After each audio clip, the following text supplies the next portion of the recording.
একই দিনে তিনটি আন্তর্জাতিক গণমাধ্যমে ইন্টারভিউ দিলেন শেখ হাসিনা। দীর্ঘ ১ বছরের বেশি সময় ধরে ভারতে অবস্থানের পর তার এই ইন্টারভিউ ব্যাপক চাঞ্চল্য সৃষ্টি করেছে। তো এই ইন্টারভিউ নিয়ে এবং তার আউটকাম নিয়ে আলোচনা এবং নানা বিষয় নিয়ে আমাদের সঙ্গে যুক্ত আছেন ভারতের প্রেস ক্লাব ইন্ডিয়ার সভাপতি জনাব গৌতম লাহিড়ী। দাদা, আপনাকে নমস্কার। আপনি কেমন আছেন? আছি মোটামুটি। দাদা, এই যে ৩টা ইন্টারভিউ দিল এএফপিতে, রয়টার্সে, দ্য ইন্ডিপেন্ডেন্স, আপনি নিশ্চয়ই তিনোটাই পড়েছেন এবং দেখেছেন, এবং একজন সাংবাদিক নেতা হিসাবে আপনি কি মনে করেন? মানে আমরা আলোচনা শুরু করার আগে যদি একটু দেখি যে তিনোটা ইন্টারভিউতে কিন্তু মিল আছে, অনেকগুলো সেন্টেন্স কিন্তু একই।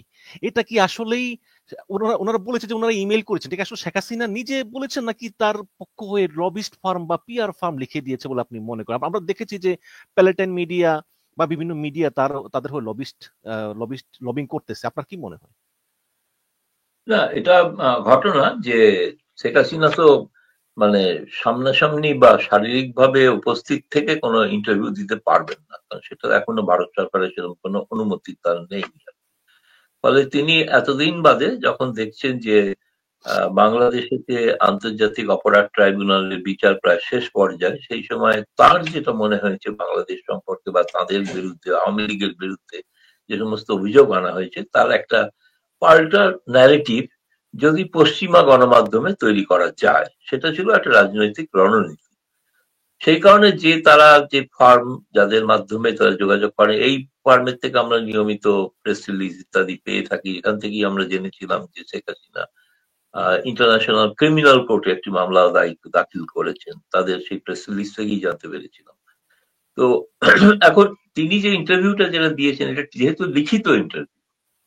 লিখিত ইন্টারভিউ মানে প্রশ্নগুলো ইমেলে পাঠানো হয়েছে, এবং ধরুন সে প্রচার মাধ্যমই হোক বা যে লবিস্ট ফার্মই হোক, ইন্টারভিউটা তো শেখ হাসিনা তো এখন তার হাতে একটা ফোন আছে, স্মার্টফোন আছে, এবং তিনি বিভিন্ন গ্রুপে তিনি সেখানে ভাষণ দেন। ফলে এই ইন্টারভিউটা কোনো কারণে তার কোনো যদি মনে হয় তাকে বিকৃত করা হয়েছে বা অসত্য কথা বলা হয়েছে, তাহলে তিনি সেটা প্রতিবাদ করে বলতেই পারেন। এখনো সময় আছে, এখনো বলতে পারেন। কিন্তু এখনো পর্যন্ত আমরা দেখেছি ইন্টারভিউটা ৩ দিন ধরে প্রকাশিত হবে, যেটা বিভিন্ন গণমাধ্যম সেই ইন্টারভিউটাকে আবার প্রকাশও করেছে, পুনর্মুদ্রণ করেছে যাকে বলা যায়। ফলে তার মধ্যে এখনো পর্যন্ত শেখ হাসিনার তরফ থেকে কোনো আমরা মানে প্রতিক্রিয়া দেখিনি যে ইন্টারভিউটা আমি দিইনি, বা ইন্টারভিউটা আমার নয়, বা ইন্টারভিউটা করা বা তৈরি করা ইত্যাদি তা নয়। ইন্টারভিউটা যে তার, সেটা তিনি তার এই নীরবতা প্রমাণ করছে যে এটা তিনি মেনেই নিয়েছেন সঠিক, এবং এটা তারই ইন্টারভিউ। তার কোনো মানে সেটা নিয়ে তার কোনো ভিন্ন মত বা কিছু নেই। বলছেন যে আপনি বিভিন্ন ল্যাঙ্গুয়েজ বা ইত্যাদি, লিখিত ইন্টারভিউর ক্ষেত্রে এটা হয়েই থাকে যে হয়তো একই ধরনের যে প্রশ্ন হয়েছে, যে উত্তরটা দিয়েছেন যে বাটা, সেটাকে আবার নতুন করে ভিন্ন ভাষায় বলার থেকে একই ভাষায় হয়তো বলেছেন। এই কারণে আমার জি, মনে হয় না যে এটা নিয়ে কোনো সন্দেহের কোনো বিষয় আছে বলে মনে হয় না। সন্দেহ থাকলেও সেটা অমূলক। অনেক ধন্যবাদ দাদা। এখানে তিনি লিখেছেন যে তার ব্যক্তিগত দায় নেই। এই যে জাতিসংঘের রিপোর্ট অনুযায়ী ১৪০০ মানুষ মারা গেল, এখানে তার ব্যক্তিগত দায় নেই, এবং আমি শোকাহত, তবে আমি গুলি চালানোর নির্দেশ দেইনি। এখানে এই যে তিনি বলেছেন যে ব্যক্তিগত দায় নেই, এই বিষয়টা আপনি কিভাবে ব্যাখ্যা করবেন? যে যেখানে আন্তর্জাতিক অপরাধ ট্রাইব্যুনাল তারা বলতেছে তারা অনেক অনেক এভিডেন্স জমা দিয়েছে, বা তারা সেখানে প্রমাণ দিয়েছে যে আসলে আহ, তিনি গুলি চালানোর নির্দেশ দিয়েছেন।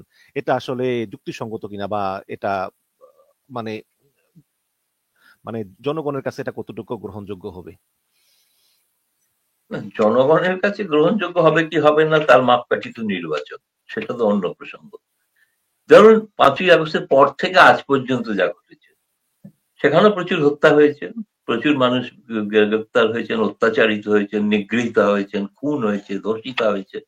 তার দায়িত্ব সবটা মোহাম্মদ ইউনূসের নয়, তাই না? সেরকম শেখ হাসিনা জুলাই মাসে যে আন্দোলন শুরু হয়েছিল, তার পরবর্তী সময়ে যে যে ঘটনাগুলো ঘটে গিয়েছিল, সে সময় প্র্যাকটিক্যালি আজও যেরকম বাংলাদেশে একটা কোনো সরকার নেই, কার্যত সরকার বলতে যা বোঝায় সেটা নেই বলে আমরা মনে করি, তখনও জুলাই থেকে কিন্তু কার্যত শেখ হাসিনা নামক একটি সরকারের কাঠামো ছিল, সরকার বলে কিছু ছিল না।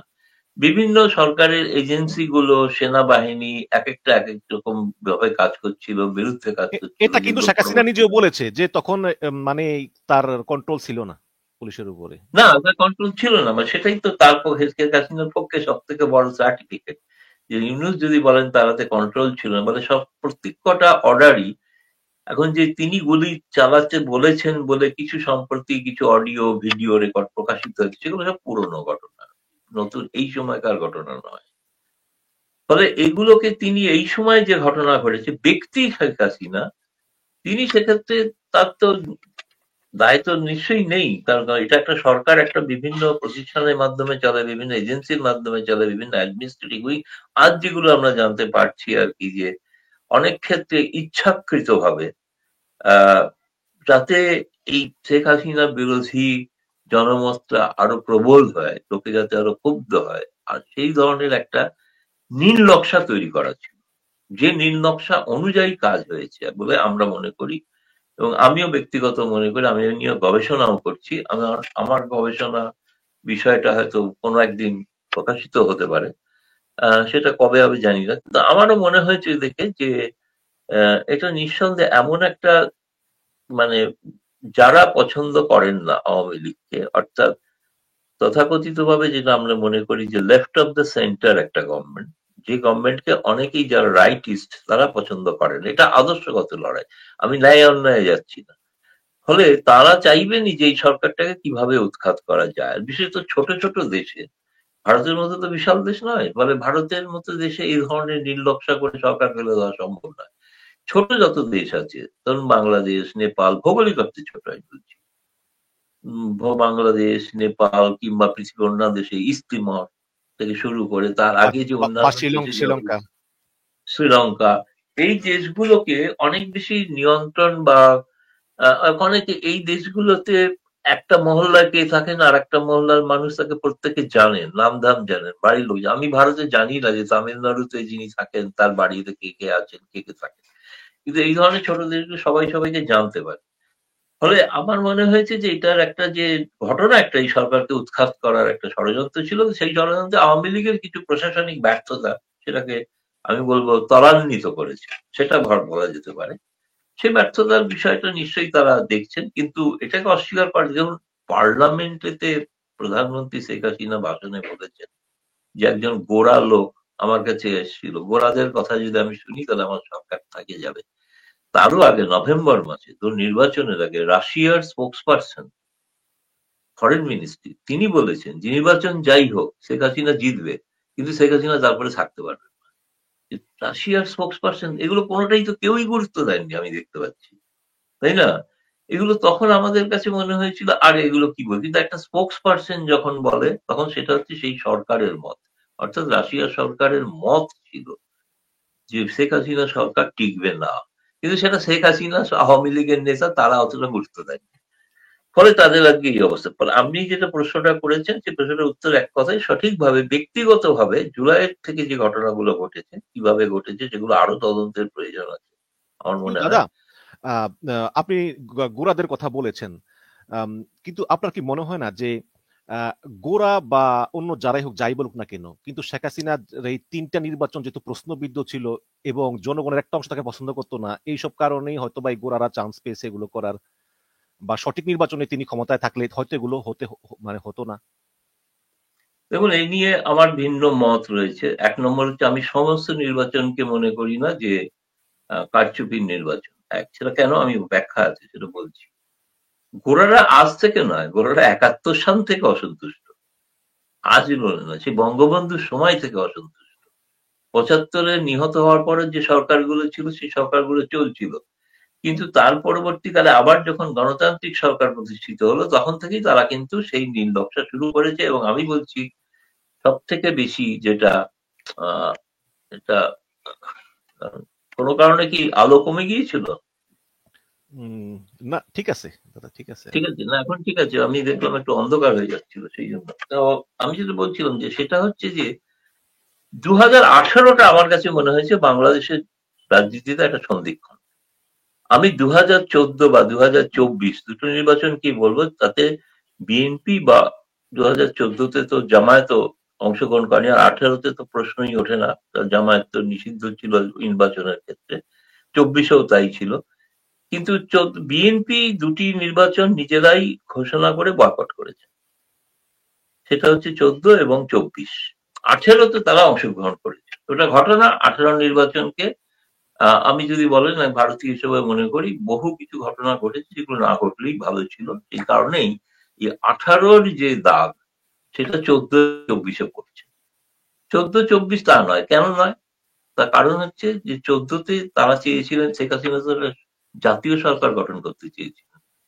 তাতে রাজি হননি বিএনপি। তার কারণ কি?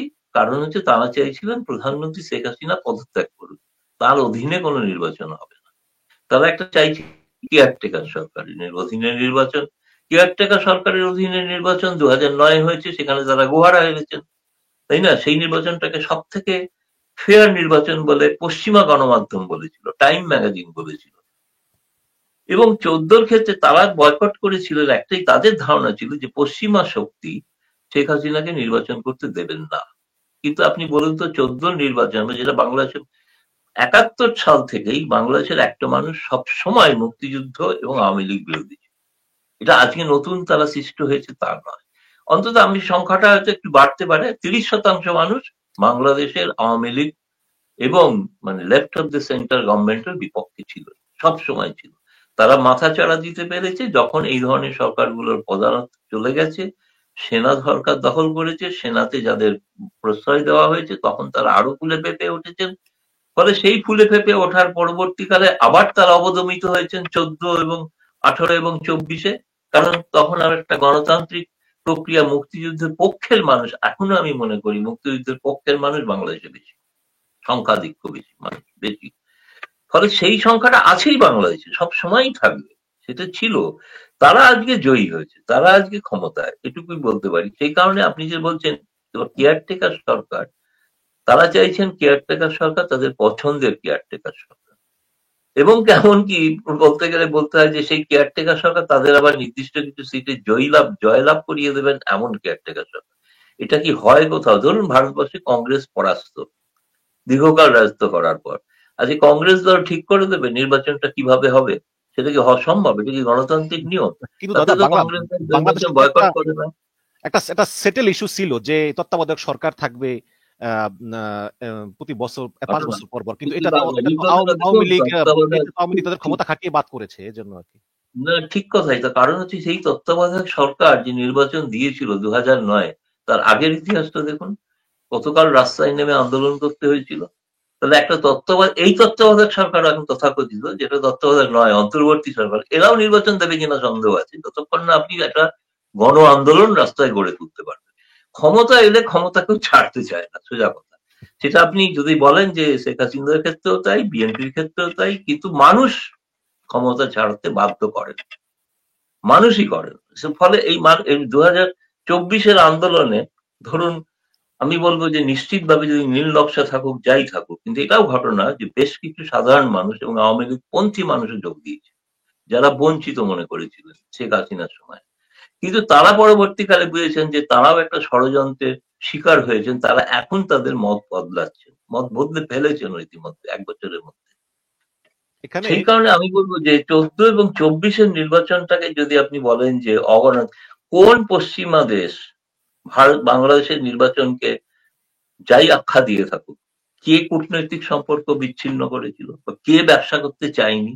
কেউ বলেছিল বাংলাদেশের সঙ্গে ব্যবসা তাহলে কি করবো না? তাহলে কি দাদা, যদি এই সামনে নির্বাচনটা আওয়ামী লীগ ছাড়া হয়, তাহলেও কি কূটনীতিকরা সম্পর্ক রাখবে? মানে বিচ্ছিন্ন তো করবে না কেউ, এরকম? না, দেখুন, প্রত্যেকটা দেশের, পাকিস্তানের সঙ্গে ভারতের সম্পর্ক তো সব থেকে খারাপ, কিন্তু সেখানে তো একটা দূতাবাস আছে না, আছে। একটা দূতাবাস। এবং ভারত থেকে চিনি রপ্তানি হয় পাকিস্তানে, যে চিনি কখনো কখনো পাকিস্তান বাংলাদেশকে বিক্রি করে বেশি দামে। কিন্তু আমার বক্তব্য যে সেই সম্পর্কটা থাকে, কারণ একটা বাণিজ্যিক সম্পর্ক থাকে, যোগাযোগের সম্পর্ক একটা থাকেই, সেটা বিচ্ছিন্ন বাংলাদেশের ক্ষেত্রে তো কখনোই বিচ্ছিন্ন করা যাবে না। তার কারণ 4,000 কিলোমিটারের উপরে সীমান্ত। নির্বাচনটাকে আমরা বলতে পারি যে নির্বাচনটা সঠিক হয়নি, কিন্তু সম্পর্কটা উন্নত হওয়ার ক্ষেত্রে আজ যেরকম উন্নত হচ্ছে না, ভবিষ্যতে সেই ধরনের একটা নির্বাচন হলে উন্নত হবে না, একটা স্ট্যাটাস কো থাকবে আর কি। যেরকম ধরুন গতকাল আমাদের পররাষ্ট্র মন্ত্রণালয়ের যে ব্রিফিং, সেখানে সুস্পষ্টভাবে বলে দেওয়া হয়েছে যে ভারত নির্বাচন কেমন চায়। ভারত নির্বাচন চায় শান্তিপূর্ণ, অবাধ, নিরপেক্ষ, অন্তর্ভুক্তমূলক এবং সকলের অংশগ্রহণ।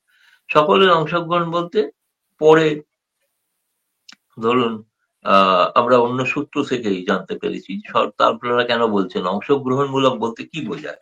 বলে বোঝায় সব রাজনৈতিক দল এবং আওয়ামী লীগ, অবশ্যই আওয়ামী লীগ তাদের অংশগ্রহণকেও চায়। ভারত চায় বিশেষ করে যে দলটির সঙ্গে আজকে ভারতবর্ষে দিল্লি থেকে প্রকাশিত জাতীয় সর্বাধিক প্রচারিত দৈনিকে এটি সম্পাদকীয় বেরিয়েছে, হিন্দুস্তান টাইমসে। সিন্ধু, আচ্ছা। আর হিন্দুস্তান টাইমসে একটা সম্পাদকীয় বেরিয়েছে বাংলাদেশের নির্বাচন। তাতে শেখ হাসিনার সমালোচনাও আছে, নেই তা নয়, কিন্তু এটা বলা হয়েছে যে বাংলাদেশের নির্বাচন যে দলটার জন্য বাংলাদেশের উৎপত্তি সৃষ্টি, সেই দলটাকে যদি নির্বাচনের বাইরে রাখা হয় তাহলে সেটা মেনে নেওয়াটা সম্ভব হবে না। এটা হিন্দুস্তান টাইমসের আজকে সম্পাদকীয়, আজকে প্রকাশিত হয়েছে। কিন্তু তাতে শেখ হাসিনার সময়কার বহু ভুল ভ্রান্তির কথাও তারা উল্লেখ করেছেন সম্পাদকীয়তে। একই সঙ্গে বর্তমান ইউনূস সরকারের যে মারাত্মক ট্রেন্ড যেটা দেখা যাচ্ছে বলে বলা হয়েছে, সেটা হচ্ছে যে জঙ্গিবাদকে প্রশ্রয় দেওয়া, উত্থান করানো, যেটা ভারতের নিরাপত্তার পক্ষে খুব ক্ষতিকারক বিষয়।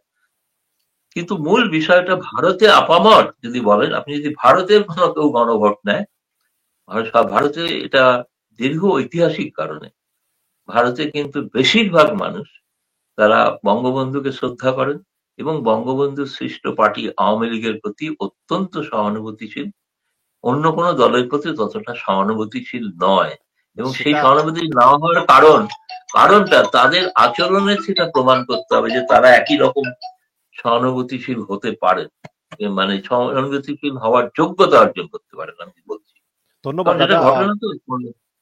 ধন্যবাদ হ্যাঁ, দাদা। বলুন। তবে তবে ওই যে শেখ হাসিনার যে ফোন রেকর্ড, এটা আন্তর্জাতিক অপরাধ ট্রাইব্যুনাল বলতেছে এগুলো সাম্প্রতিক সময়েরই, এগুলো আগের না।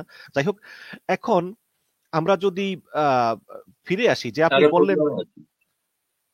আপনি আপনি অবশ্যই বললেন যে ভারত কি চায়, কিন্তু এক্ষেত্রে পশ্চিমা দেশের কি কোনো চাপ আছে কিনা।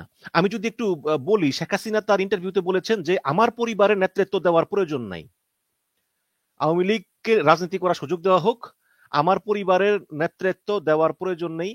তো সেক্ষেত্রে পশ্চিমা চাপটা কি রকম, যে আওয়ামী লীগকে নির্বাচনে অংশ করতে না দিলে পশ্চিমা চাপ আছে কিনা। আর যদি তার পরিবার নেতৃত্ব না দেয়, তাহলে কি ওই যে সাবের হোসেন চৌধুরী কি আসতে পারে নেতৃত্বে। আমরা দেখেছি যে সাবের হোসেন চৌধুরীর সঙ্গে গোপনে একাধিক পশ্চিমা কূটনীতিক বৈঠক করেছেন অলরেডি। দেখুন, এই ধরনের কিছু চেষ্টা চরিত্র চলছে বলে এটা জানি আর কি, যে একটা বিকল্প আওয়ামী লীগ তৈরি করার একটা চেষ্টা। ৭৫ থেকে ৮১ যখন শেখ হাসিনা দায়িত্বে ছিলেন না পার্টি, তখনও তো আওয়ামী লীগ ছিল, চলছিল বিকল্প।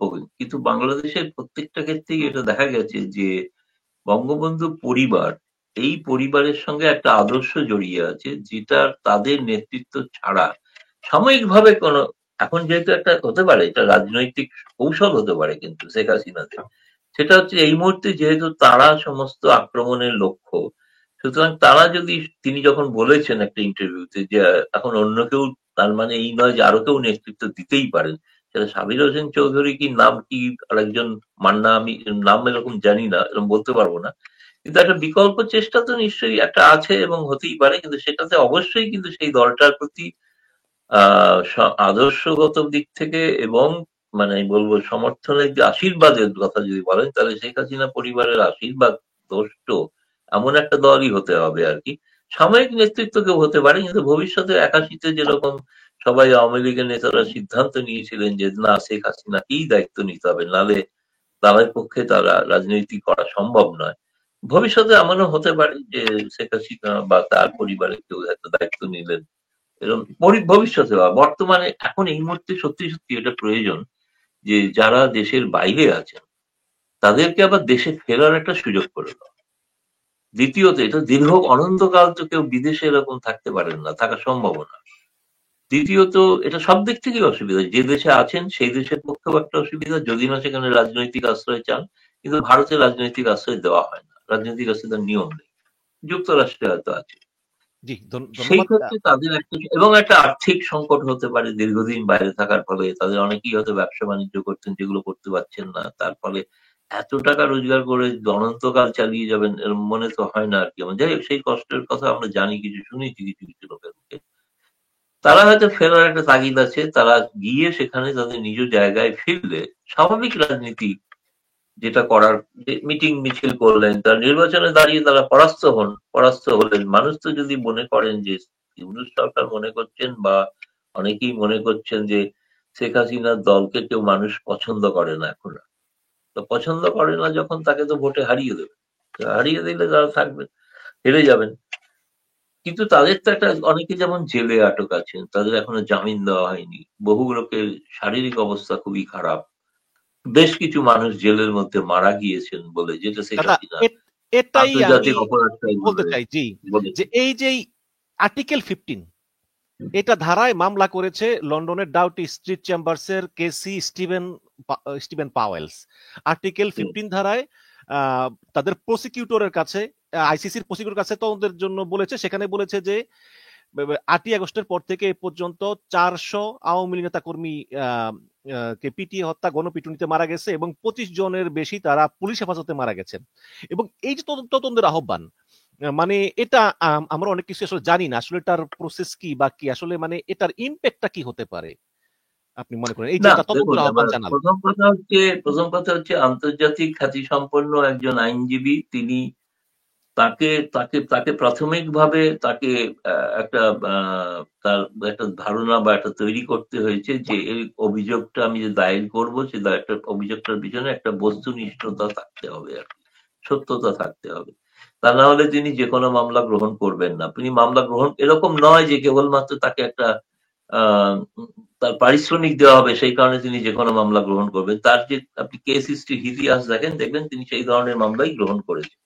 এক। দ্বিতীয়ত হচ্ছে, মামলাটা যখন আইসিসি তে গেছে, মানে এবার আইসিসি যে প্রথম দিনই এটা হতে পারতো, আইসিসি এর থেকে একটা বয়ান আসতে পারতো যে আমরা এই মামলাটা গ্রহণ করি, আমরা এই আর্টিকেল 15 দিয়ে কমিউনিকেশন, যেটা আমরা গ্রহণ করি। তার মানে এটা বিচারাধীন এখন, বিচারাধীন। এবার তার যে পরবর্তী পদক্ষেপ, ধরুন যেটা হতে পারে স্বাভাবিক, আমি আমি আইনজ্ঞ নই, কিন্তু আমার কমন সেন্স থেকে আমি বুঝি, যেটা আইন অনেকটা কমন সেন্সেরও ব্যাপার।